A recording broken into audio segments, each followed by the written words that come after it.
Ito yung tatlong step para mag-qualify ka dito sa OBA. Unang-una, kailangan mo lang dito ng sariling gadget na magagamit. It's either Android, iPhone, or laptop. Di baling luma as long as nagagamit.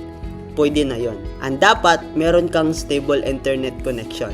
Kasi this is purely online. Pangalawa, kailangan mo lang mag-attend ng ating online orientation kasi dun po i-explain lahat ng mga legalities natin, compensation plan kung paano kakikita, and yung mga benefits natin dito. At pangatlo, dapat magkaroon ka ng tinatawag namin na user ID.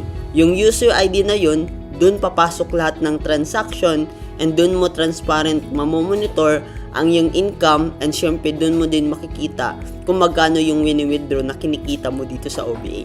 Ito yung nagsisilbing LTO or license to operate dito sa online, and kapag meron ka na nun, pwede mo na gamitin lahat ng social media accounts mo para gawing pagkakitaan nito.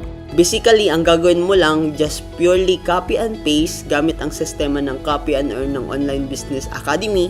Magre-reply ka lang ng inquiries local and international. Kaya kung isa kang OFW, empleyado, full-time mom, business owner, senior citizen, or student na naghahanap ng legit side hustle dito sa online, and gusto mo magkaroon ng extra income kahit nasa bahay lang, pwedeng-pwede mo itong gawin ang OBA.